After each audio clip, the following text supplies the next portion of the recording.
बोलो जयकारा बोल मेरे श्री गुरु महाराज की जय। श्री सद्गुरुदेव भगवान की जय। गुरुमुखो, एक छोटी सी नगर में लोहारों का परिवार रहता था। दिन के समय तो वह लोहे के औजार बनाने का काम करते थे, परंतु रात के समय वह चोरी और डांके का धंधा करते थे। वे परिवार में कुल 8 सदस्य थे और हर दूसरी रात 2 या 3 व्यक्ति मिलकर बारी बारी से चोरी करने जाते थे। परिवार में नारायण सबसे छोटा था। वह उसकी आयु 16 वर्ष की थी। वह अभी 8वीं कक्षा में पढ़ता था। मन ही मन वह अपने परिवार के इस दुष्कर्म से घृणा करता था, परंतु अपने बड़ों को कुछ भी कहने का साहस नहीं रखता था। बाल्यकाल से ही उसको धार्मिक प्रवृत्ति थी और वह प्राय भगवान के मंदिर में जाकर प्रार्थना किया करता था। पिता को अपने छोटे पुत्र की सब आदतों का पता लग चुका था और वह भयभीत था कि अगर नारायण धर्म के इस पवित्र प्रवाह में बह गया या धार्मिक कार्यों में अधिक का अधिक ध्यान देने लगा तो यह उनके चोरी धंधे के कार्य में घातक बन जाएगा।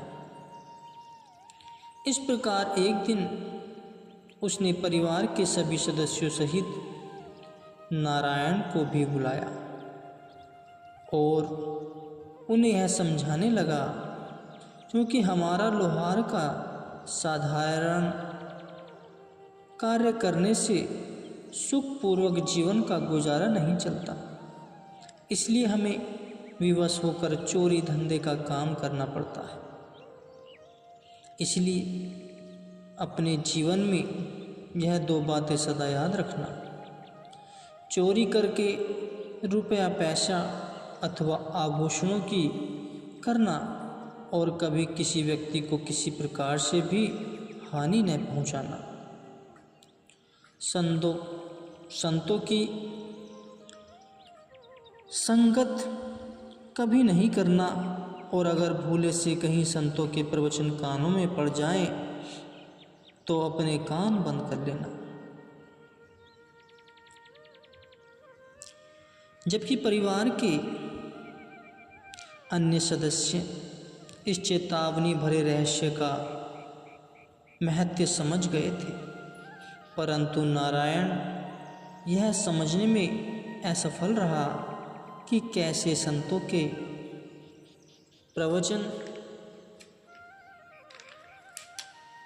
उससे तथा उसके परिवार को हानि पहुंचा सकते हैं। एक रात को नारायण एवं 2 सदस्यों को चोरी करनी थी। उन दोनों सदस्यों का नंबर था।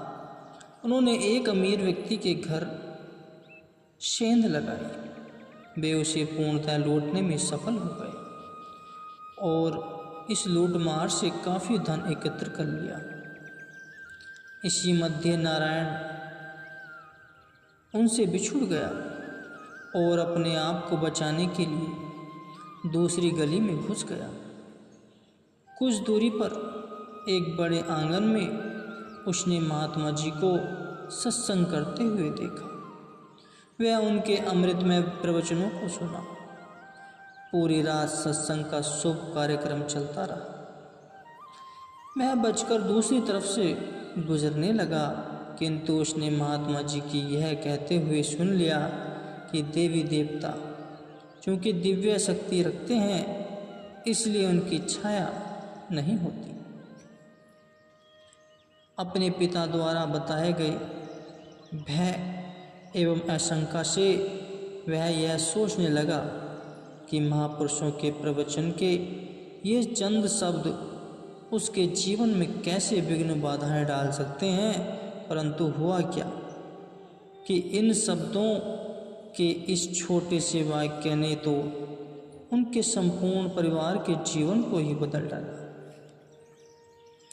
नारायण व उसके अन्य 2 साथी तो सुरक्षित घर ही पहुंच गए और पिता लूटमार द्वारा कमाए गए ऐसे कीमती सामान को देखकर अत्यंत प्रसन्न हुए। दूसरी तरफ जब वह अमीर व्यक्ति एवं उसके परिवार वाले प्रातः उठे और अपने घर को पूर्ण रूपेण खाली पाया तो वह थाना की ओर भागे और तत्काल रिपोर्ट दर्ज करवाई। पुलिस इंस्पेक्टर चूँकि उस अमीर व्यक्ति का संबंधी था, उसने अपराधियों को पकड़ने का दृढ़ संकल्प ले लिया और नगर भर में घोषणा कर दी कि वह चोरों को पकड़ने वाले व्यक्ति को 1000 रुपये पुरस्कार के रूप में देगा। एक लोहार जो उनके घर के निकट रहता था, उनके नित्य प्रति के पाप कर्मों से अभिज्ञ था। उसे पूर्ण विश्वास था कि यह चोरी भी इनके द्वारा ही की गई है। दूसरे उनकी जाति का लोहार होने के फलस्वरूप वह उस परिवार की सामाजिक एवं आर्थिक अवस्था से भी भली भांति परिचित था। वह जानता था कि ये लोग माता काली के उपासक हैं और जब कभी कोई बड़ा दुष्कर्म या डाका डालते थे तो पूजा अर्चना करके माता काली के आशीर्वाद मांगने के लिए जब अवश्य जाते थे। वह यह भी जानता था कि वे केवल माता काली से ही भय खाते हैं। वह लोहार 1000 रुपये पुरस्कार के रूप में प्राप्त करना चाहता था। अब यह विचार आते ही उसने माता काली का वेश बनाया और अंधेरी रात में उन पड़ोसी लुटेरों के घर घुस गया। अपनी जीभ को बाहर निकालती हुई एक हाथ में खोपड़ी व दूसरे हाथ में खंजर ले लिया, वह तेजी से आंगन में घुसा जहाँ वे लुटेरे गहरी नींद में सो रहे थे। वह एक तरफ खड़ा हो गया और जोर जोर से चिल्लाकर अपनी कमाई में से मेरा 10वां हिस्सा क्यों नहीं निकाला, जैसा कि आप सदा सर्वदा निकालते आए हैं। इसलिए अपना लूटा सारा धन मेरे समक्ष रख दो, वरना मैं तुम्हें अभी खाक में मिला दूंगी।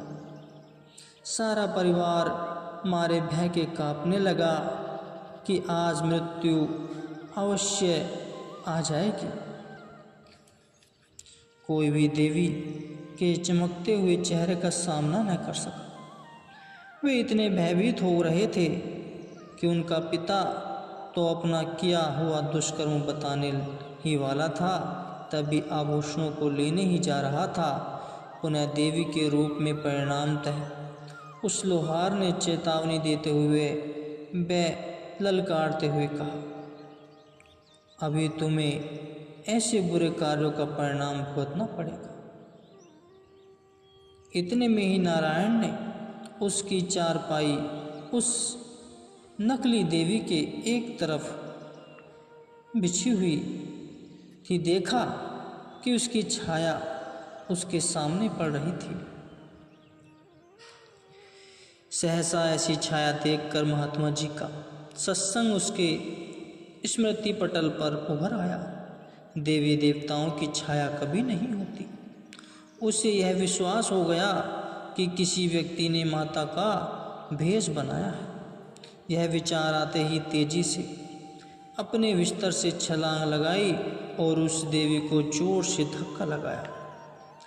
लोहार दबे पांव भाग खड़ा हुआ, क्योंकि उसे ऐसा आकस्मिक प्रहार की आशा न थी। यह विचार आते ही कि वह तो इतने लोगों द्वारा अवश्य ही मारा जाएगा, वह आंगन की दीवार से कूदा और अंधेरे में से ही लुप्त हो गया। सारा परिवार स्तंभ सा खड़ा हो गया। सबकी ऐसी व्यवस्था को देखकर नारायण ने सबको ठाठस बंधाया कि यह कोई देवी नहीं थी जो उनसे अपना हिस्सा मांगती थी। अब परिवार वाले अत्यंत प्रसन्न हुए और वे सब नारायण के पास आए। पिता ने तो उसे ऐसे वीरता भरे सूरवीर कार्य के लिए बधाई थी।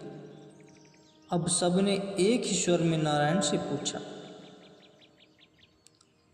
उसे देवी के इस स्वांग भेष का कैसे पता चला, जबकि हम सब तो उसकी वेशभूषा से उसे वास्तविक रूप से माता काली ही समझ रहे थे। नारायण ने उस रात का सारा वृतांत कह सुनाया। जब उसने स्वाभाविक ही महात्मा जी के सत्संग में यह वाक्य सुना था, यद्यपि उसने कानों को बंद करने का भरसक प्रयत्न किया था, फिर भी सत्संग के कुछ शब्द उसके कानों में पड़ गए थे कि सत्पुरुषों के वचनों में सुना कि देवी देवताओं की छाया नहीं होती, परछाई नहीं होती, जबकि उस नकली वेशधारी की छाया दिखाई दे रही थी। अब इस समय ऐसी विविध परिस्थिति में मुझे उनके वचन याद आ गए।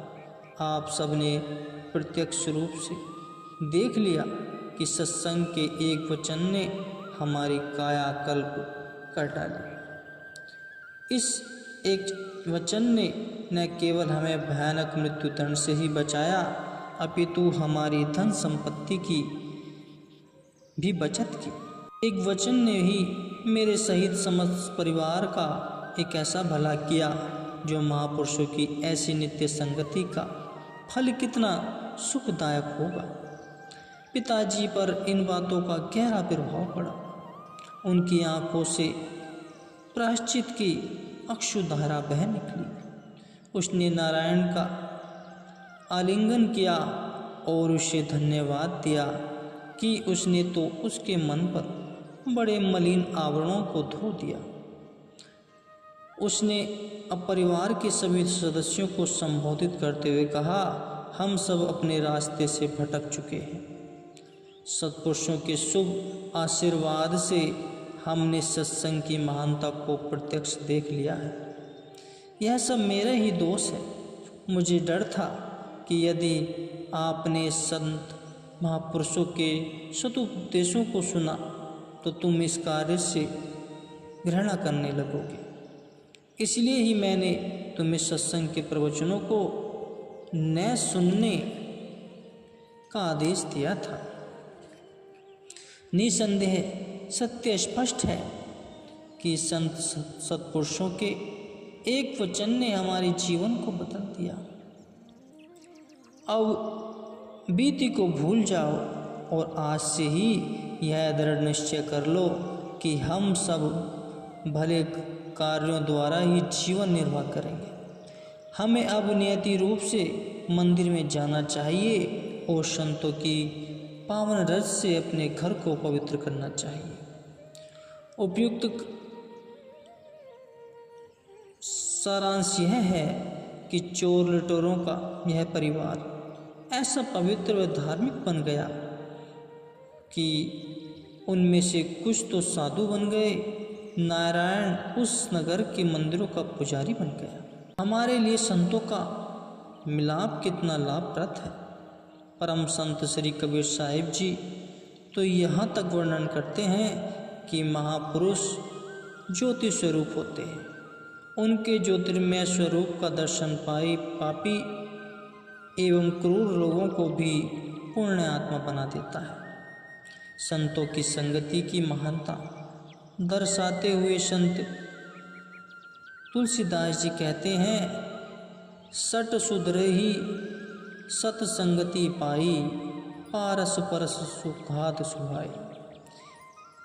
जैसे लिखा है कि पारस की संगति से लोहा कंचन के रूप में पलट जाता है, इसी प्रकार सत्पुरुषों की संगति के प्रभाव से दुष्ट पापी तथा सट स्वभाव के लोग भी सुधर जाते हैं। सत्पुरुषों के सत्संग के प्रताप से ही मनुष्य उच्चतम गति को प्राप्त करके परमात्मा से एक रूप हो जाता है। इस प्रकार संत सत्पुरुषों के पवित्र दर्शन तथा सत्संग के फल से जन्म मरण के चक्र से मुक्ति प्राप्त कर लेता है। गुरुमुखों, महापुरुषों की वाणी जो फैसला देती है, उनके पवित्र उपदेशों के अनुसार जो बात है, जो उनके पवित्र वचन हैं, अगर उनके मुताबिक जीव कार्यवाही करता है तब तो ठीक है, नहीं तो सब गलत है।